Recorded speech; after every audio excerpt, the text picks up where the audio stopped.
কথাকে নির্দোষ প্রমাণিত করতে নিজের কাজ ছেড়ে আসছে অগ্নি। সম্পূর্ণ জানতে ভিডিওটিতে একটি লাইক করে প্রথম থেকেই দেখতে থাকো।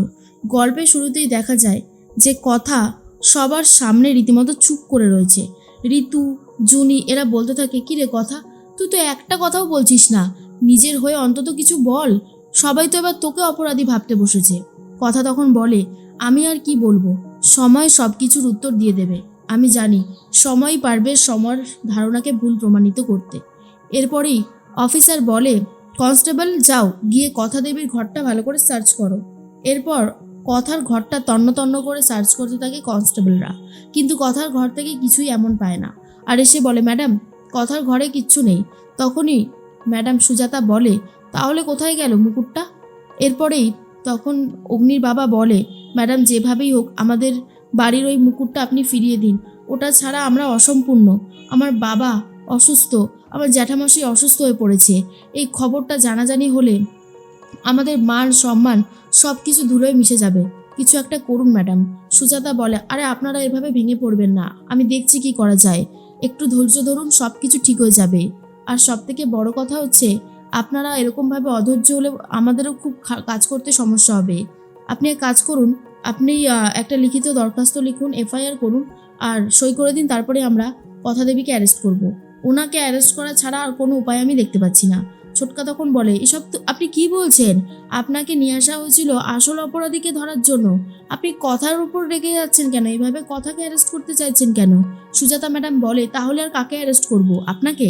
দেখুন, এই মুকুটটা যে পাহারা দিচ্ছিল তারই তো এটা গিল্টি, তাই না? আমরা তাকেই যদি অ্যারেস্ট না করি তাহলে আর কাকে করব? আমরা যদি অ্যারেস্ট করি, থানায় নিয়ে গিয়ে দুঘাত দিই, তাহলেই মুখ থেকে সত্যি কথা বেরোবে, তার আগে না। আর তখনই মনে মনে কথা ভাবে, শেষ পর্যন্ত আমাকে চুরির অপবাদ দেওয়া হচ্ছে। এই শহরে তো আমার কেউই নেই যে আমার হয়ে কথা বলবে। পাচক মশাই তো আর ওখান থেকে এখানে আসবে না আমার জন্য। সত্যি পাচক মশাইয়ের জন্য আমার খারাপ লাগছে। আমি তো ওনার সম্মানটাও হিসাব মতন রাখতে পারলাম না। অন্যদিকে জুনি বলে, আপনারা কি বলছেন বলুন তো? আমার বোন কখনোই এমন কিছু করবে না। ও এই পরিবারের সবসময় ভালো চেয়ে এসেছে, আর ও নাকি এই পরিবারের থেকে চুরি করবে? এটা কখনো হতে পারে? তখন সুজাতা ম্যাডাম বলে, এই শোনো, তোমরা কি পারো আর কি পারো না সেটা আমি খুব ভালো মতন জানি। আমার এত বছরের অভিজ্ঞতার একটা জীবন আছে, বুঝতে পেরেছো? সেখানে আমি বলতে পারি এই মেয়েটাই এই কোনো কারসাজি করেছে। চিত্রা মনে মনে ভাবে, যাক বাবা, খেলাটা তাহলে জমে গেছে। এরপর তো এখন অনেক কিছু দেখা বাকি রয়েছে। চালাও চালাও কথা, তোমার কথা তো রীতিমতো বন্ধ হয়ে গেছে, এবার দেখো তোমার সাথে কি কি হয়। এর মধ্যেই তখনই অগ্নির বাবা আর কোনো উপায় না পেয়ে এফআইআরটা করেই ফেলে। আর তখন কথাকে অ্যারেস্ট করে নিয়ে যাচ্ছে অফিসার, আর বলে, চলুন চলুন থানায় চলুন। এর মধ্যে আক্কি বলে, সব কি হচ্ছে? তো কিচ্ছু বুঝতে পারছি না। জেঠু তুমি কথাকে অ্যারেস্ট করিয়ে দিলে? এরপর অর্ণা বলে, এই শোন, ঠিকই করেছে। ওই মিস গোবর দেবী এই মুকুটটা নেয়নি তো কে নিয়েছে? তুই বল না, কে নিতে পারে? মিস গোবর দেবীর শাস্তি হওয়াই উচিত, কারণ এটা মিস গোবর দেবীরই প্ল্যান ছিল। তখন আক্কি বলে, আমি এটা কখনো বিশ্বাসই করি না যে এটা কথার প্ল্যান হতে পারে। কথা অনেক সৎ একজন মানুষ, যে বারবার আমাদের পরিবারকে অনেক বড় বড় বিপদের হাত থেকে বাঁচিয়েছে, আর সে নাকি এসব কিছু করবে। তোদের বুদ্ধি সত্যি নেই। আমি বলছি জেঠু, এখনো সময় আছে। কিন্তু কথাকে নিয়ে যাচ্ছে। আর কথা তখন বলে, আমি এই বাড়িতে সেদিনই ফিরে আসবো যেদিন আমি নির্দোষ প্রমাণিত হব, আর আপনারা যে কত বড় ভুল করলেন সেটাও বুঝতে পারবেন। কথাকে তো নিয়ে যাওয়া হয়, থানায় নিয়ে যাওয়া হয়। কথা তখন কথা বলতে শুরু করেছে আর বলে, দেখুন ম্যাডাম, আমি সত্যি এসব নিইনি। আপনারা আমার পেছনে সময় দিতে গিয়ে আসল অপরাধীকে তো ধরতে ভুলেই যাবেন। সে তো আরামসে মুকুটটা পাচার করে দেবে ম্যাডাম, তখন কি হবে? সুজাতা বলে, এই শোনো, আমি তোমার কাছ থেকে শিখবো আমাকে কি করতে হবে আর কি করতে হবে না। একদম আউফাও কথা বলবে না। এই শোনো কনস্টেবল, ওনার গা থেকে যত গয়না আছে সব কিছু খুলে নিয়ে একটা বক্সে রাখো। থানার মধ্যে তো আর এসব গয়না পয়না পরে ঢুকানো যায় না, না? কথা বলে, আমি হাত জোর করে বলছি ম্যাডাম, এখনও সময় আছে। এরপর যদি গয়নাটা পাচার হয়ে যায় তাহলে কিন্তু সর্বনাশ হবে। কিন্তু ম্যাডাম সুজাতা কারুর কথাই শুনতে চায় না, আর কথাকে সোজা জেলের ভিতর ঢুকিয়ে দেয়। এরপর কথা জেলে চলে গেছে, আর মনে মনে কথা ভাবে, শেষ পর্যন্ত আমার জায়গা কিনা হলো জেলে। মামা যদি জানতে পারে কতই কষ্ট না পাবে। অন্যদিকে বাড়ির পরিস্থিতিটাই যেন পুরোপুরি বদলে গেছে, সবার অবস্থাই খুবই খারাপ। আর তখনই চলে এসেছে প্র্যাটি। প্র্যাটি এসে বলে, আরে কিরে, এই আক্কি, তুই অনেকবার ফোন করেছিলিস, কিন্তু জানিস তো কোর্টে না অনেক ঝামেলা, এখন ফোন টোন ধরা যায় না। আমার সত্যি খুব খারাপ লাগছে। এই তোদের কি হয়েছে বলতো? বাড়ির পরিস্থিতিটা এমন কেন? আক্কি আমার উপর রাগ করিস না ভাই। তখন আক্কি বলে, আর কিছু বলবি? এতবার যখন ফোন করেছিলাম তখন নিশ্চয়ই কোনো দরকার ছিল, ফোনটা রিসিভ করলি না কেন? অনেক বড় সর্বনাশ হয়েছে। তখনই আহ, লেখা এসে বলে কথাকে অ্যারেস্ট করে নিয়ে গেছে। প্রত্যয় শোনার পর বলে, কি বলছো? হঠাৎ করে কথাকে পুলিশ অ্যারেস্ট করলো কেন? কি হয়েছে?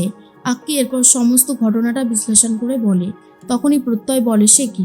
আমি বিশ্বাসই করি না কথা এমন কিছু করেছে। চল থানায় চল, থানায় গিয়ে আমরা ছাড়াবো কথাকে, চল চল চল। এই বলেই আক্কিকে নিয়ে চলে যাচ্ছে। আর তখন সুজাতা ম্যাডাম এসে বলে, স্যার আপনি এখানে?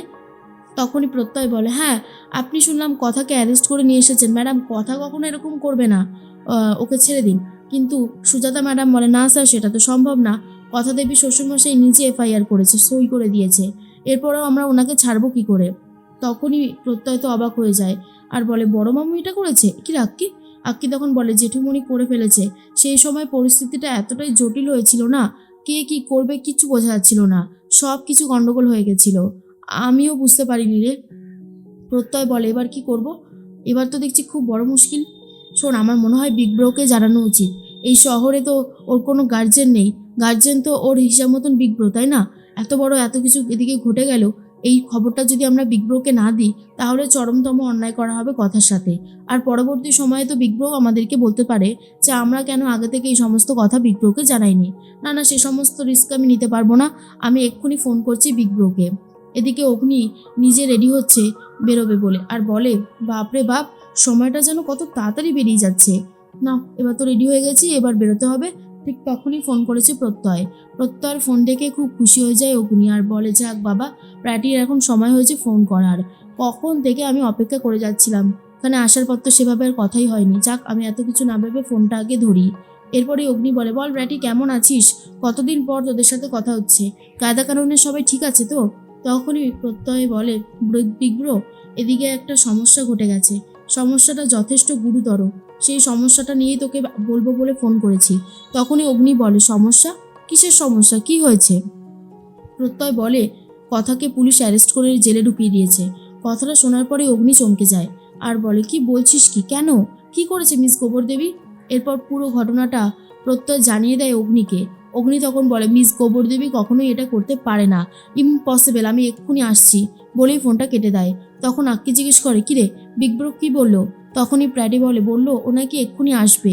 কি হচ্ছে আমি বুঝতে পারছি না। এর মধ্যেই যারা ওখানের টিম মেম্বার রয়েছে তাদের সাথে কথা বলতে থাকে অগ্নি। কিন্তু অগ্নি যখন বলে, আমি এক্ষুনি বাড়ি যেতে চাই, আমি এই শো ছেড়ে যেতে চাই, তখন তারা বলে, আপনি তো সমস্ত ফর্মালিটি মেনে সই করে দিয়েছেন, আপনি এখন কোথাও যেতে পারবেন না। কিন্তু নিয়মের বেড়াজালে আটকানো যাবে না অগ্নিকে। তাই অগ্নি কথাকে বাঁচাবে বলে ঠিক করেছে, আর সমস্ত নিয়মকানুন ভেঙে কথাকে বাঁচানোর জন্য ছুটে আসছে, নির্দোষ প্রমাণিত করার জন্য ছুটে আসছে অগ্নি।